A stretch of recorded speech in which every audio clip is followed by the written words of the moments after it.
The Cleveland Browns would love it too if Shedeur can live up to the potential that they think he has, and they can get away with starting a fifth-round quarterback who costs them pennies over the next how many ever years. He's in contention. I'm sure that Todd Monken is coming into this with a very open mind. He's got Deshaun Watson right now. He's got Shedeur Sanders. He's got Dylan Gabriel.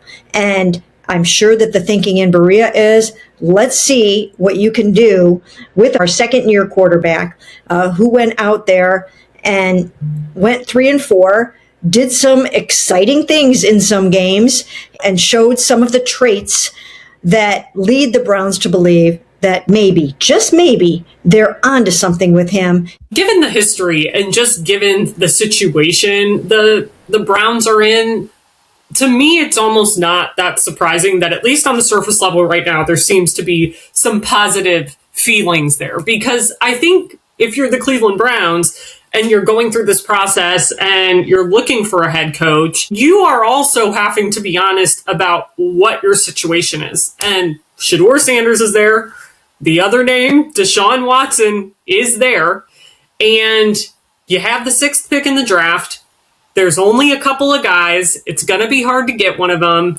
We know it's hard to get these guys in free agency or trade for them, obviously. What is their solution other than seeing what they have in the building? Maybe Malik Willis is available. Maybe it makes sense to trade for Mac Jones. You do kind of look at this and say, okay, so what are your real options? Maybe they do just have to go with the default this year and kind of see what happens, and then circle back next year and see what they can do at the position. It's going to be incumbent upon Todd Monken now to go out and absolutely 100% decide if he thinks that he has what he needs in the quarterback room right now. Liquidator coming back with another video. So it looked like the Browns is giving Shedeur Sanders a little love, and they're finally introducing all 3 of their new coordinators to the team. Guys, for this one here, we got to go all the way up to Cleveland. Let's get it. Let's go, and let's jump right into this story, man. Now, this is very surprising to me. So I went on the Browns X account, and I see them showing love to Shedeur. Now, we know the narratives that's been coming out from the media, right? Hold up. Hold up. The Cleveland Browns just posted something on their official X account that the media does not want you to see. And if you blink, if you even blink, you're going to miss exactly what they're telling you. Because right now, the Browns are speaking in signs. And today, we're going to decode every single one of them. Stay with me. This video is about to change the whole conversation. What is good, everybody? Welcome back to the channel. If you're new here, hit that subscribe button right now because we do not play around with the real Cleveland Browns news. We bring you the facts. We bring you the truth. And today is a special day because while the media, the so-called insiders, the analysts, the people who are supposed to know around here throwing quarterback names in a bucket like it's some kind of lottery, the Cleveland Browns organization just quietly, smoothly, almost poetically told us exactly where their head is at. And Shedeur Sanders, young king, this one's for you. In the 2027 NFL draft, you're right back to the well. Because what'd you say, Daryl, in the last segment? The most successful QBs that we've had in this sports town, Tim Couch and Baker Mayfield. What do those guys have in common? And let's give Derek Anderson his love for 2027. They were first round draft picks. And that's something that this organization hasn't invested many of. You've had 40-some guys rotate through here at the quarterback position. And it's only 42. A handful of them have been first round picks. 43 this year, by the way. Right. And only a couple of them have been first round picks. So invest in the position if you don't have anybody in the room now. And if you do have somebody in the room now, and the guy that showed at least an iota of promise, at least a drop of promise, is Shedeur Sanders. So no QB competition this year. We're not entertaining Deshaun Watson. We're not entertaining Dylan Gabriel. We're not lying to these guys as individuals or to our fans. And we're going to start the best option, that's Shedeur, and we're going to see what he's got. That's the only way to get off this ride. Cleveland is picking at 24 thanks to Jacksonville. Browns needs to me are this, Steve. Quarterback. We'll have a lot of discussion. You are going to get killed for it, but yep, go ahead. Shedeur tracked. Shedeur outplayed the expectation based off of a 5th round pick. But I think for all the progress, there still was a lot of questions at the end of the season. Are they hiring someone who can elevate Shedeur and move forward that way? I don't know. That remains to be seen. Outside of quarterback, receiver, and offensive line. But hold on. They're not drafting a quarterback in the first round. Do you think Shedeur played well enough where if the right quarterback was available, you wouldn't pull the trigger? I'm using those picks to build around a quarterback that I'm probably going to bring in 2027. Yeah. If Shedeur in the meantime improves and great. After maybe the second quarterback of Dante Moore comes out, there's not a quarterback better than Shedeur Sanders. I don't see that. Oh, I agree. He went way too late last year. And so if that's the case, then what are we doing? Like, you give Shedeur another year. Now, if Fernando Mendoza is available, he's a different kind of cat. Then you take him. But it's just not going to happen. Do you think they roll with Shedeur? No. Are we getting closer?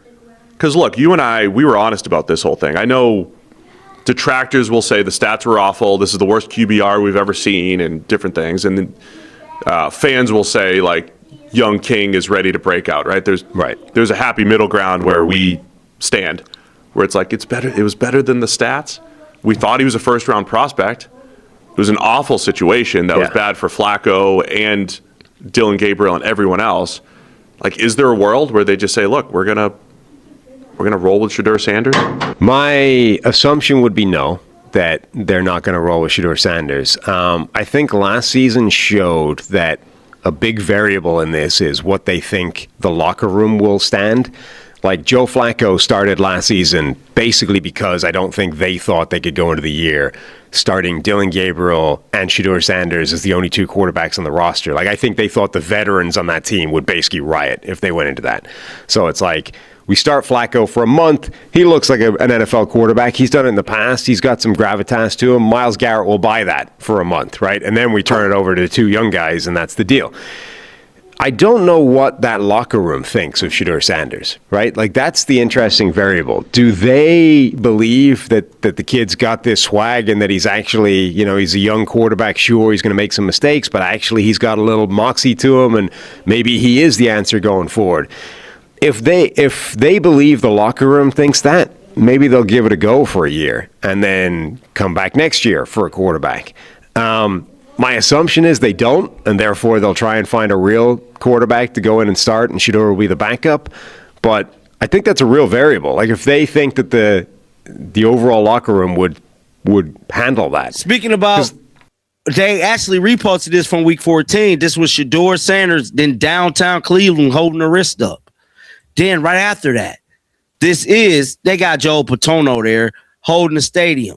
Now, these are old posts, but I thought it was just so dope that they had to remind everybody who they damn quarterback is. And I just thought this was just the coolest thing ever, dog. I ain't lying to you. Let's talk about what happened. The Browns went on their official X account, and reposted footage from Week 14. Shedeur Sanders, downtown Cleveland, wrist up, looking like a star. Now, y'all, that ain't an accident. Teams don't just randomly repost old highlight footage of a quarterback for no reason. That is a message. That is the organization saying, without saying it, this is our quarterback. This is our guy, and we want the whole world to remember it. Think about the timing. Every single day, some media outlet is dropping a new name. Anthony Richardson, C.J. Stroud, Caleb Williams, you name it, they threw it in the pot. The internet has been loud. The noise has been deafening. And what did the Browns do? They went on their platform and put Shedeur Sanders front and center. If that doesn't send chills down your spine as a Browns fan, I don't know what will.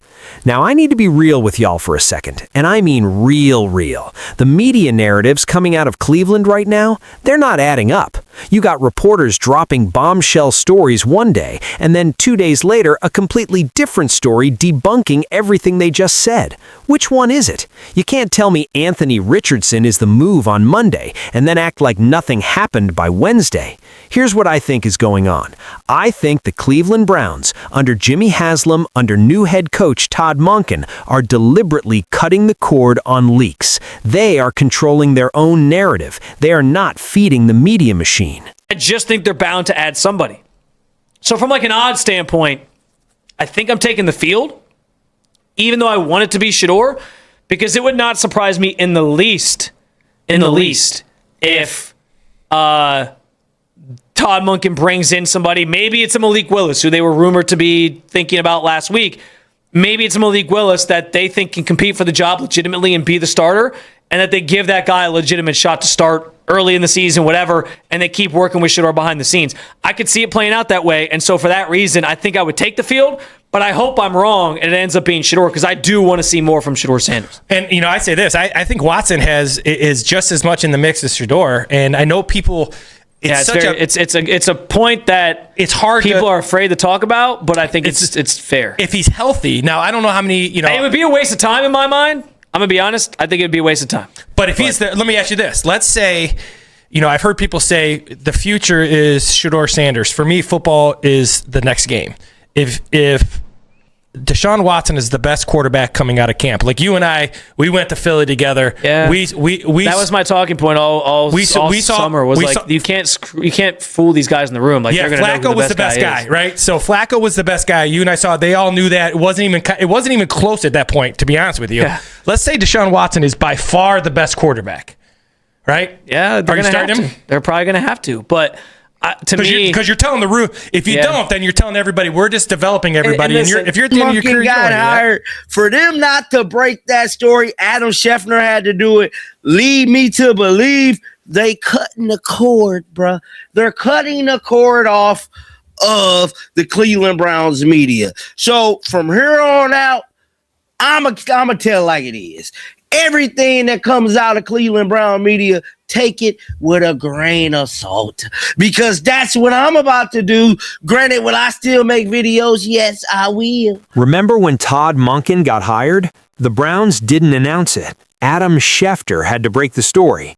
Adam Schefter, one of the most connected people in the entire NFL media landscape, had to go find the story himself because Cleveland wasn't handing it out. That tells you everything. This organization is locked in. They are focused, and they do not care about what the outside world is saying. So from this point forward, and I mean this with all the love in my heart, take every single Cleveland Browns rumor from outside sources with a grain of salt. A big grain, because the only truth is coming from that orange and brown official account. Now, let's get into the real big news, because the Browns didn't just post Shedeur Love, they also officially introduced their 3 new coordinators, and this is where things get exciting. Offensive coordinator Travis Switzer, 9 seasons with the Baltimore Ravens. The last 3 years, run game coordinator for the most dominant rushing offense in the entire NFL. Under his watch, the Ravens led the league, averaging 166 rushing yards per game. Derrick Henry was breaking records. Lamar Jackson was adding another dimension. The offense was a machine. Now, I know what you're thinking. Shedeur Sanders is not Lamar Jackson. Shedeur is a passer. He's a pocket quarterback with a beautiful release, NFL-level touch, and the kind of IQ that you can't coach. And that's exactly why this hire makes sense for him. Because here's the thing about having a great run game. It opens up everything for your quarterback. You run the ball effectively, the safeties creep up, the linebackers respect the run, and suddenly Shedeur Sanders has clean pockets and wide open receivers. That is the formula. That is how you develop a young franchise quarterback. You don't just throw him to the wolves. You build around him. Todd Monken said it himself. His philosophy is to maximize his players' skill sets. His goal is for every player to say he was the best coach they've ever had. That's not just talk, that's a vision. And Switzer, defensive coordinator Mike Ruckenberg, and special teams coordinator Byron Stoyer were all hired with that vision in mind. Browns showing some love to Shedeur, man, and that's big, because that's debunking all of the theories and all of the different narratives that is coming out the good old city of Cleveland. For whatever reason, These people in Cleveland do not want Shedeur Sanders to be their quarterback. It's clear as day. It's a narrative being painted. It's a movement being implemented by the media, and it's up to me and everyone else who's on the bandwagon of Shedeur to debunk what's going on. That's why we got to make videos like this. That's why we got to be vigilant and pay attention to the signs. This coaching staff, this is built for longevity. This is built for a dynasty. I want to take a moment and get a little personal with y'all, because this situation with Shedeur Sanders hits different for me. This young man came into the NFL draft as one of the most talented quarterbacks in years. His father is Deion Sanders, a legend. The spotlight on him was blinding, and yet through every mock draft, every combine controversy, every narrative that tried to tear him down before he even put on a jersey, he kept his composure. He stayed locked in. And now, he's a Cleveland Brown. And the people in that city, some of the people, are already trying to push him out before he even takes a meaningful snap. That's not fair. That ain't right. And as someone who believes in this kid's talent, it's our job, your job, my job, every subscriber on this channel's job to be louder than the noise, to stand on facts, to watch the signs. The Browns showed love to Shedeur. The Browns hired an offensive coordinator who knows how to build a complete offense. The Browns' new head coach talks about maximizing his players. That is not the language of a team that's looking to replace their quarterback. That is the language of a team that's building around their quarterback. So here's where I land on all of this. The media can keep throwing names in the bucket. They can keep speculating. They can keep dropping hot takes that expire in 48 hours. But I'm watching the organization. I'm watching the official moves. I'm watching the signs. And right now, every sign is pointing to Shedeur Sanders being the guy in Cleveland in 2026. If you're with me on that, hit that subscribe button right now, because we are not done covering this story. Every update, every move, every sign, we're breaking it all down right here. Drop a comment below. Are you riding with Shedeur in Cleveland? Let me know. Let's talk about it. Until next time, shake the haters off. We out. Peace.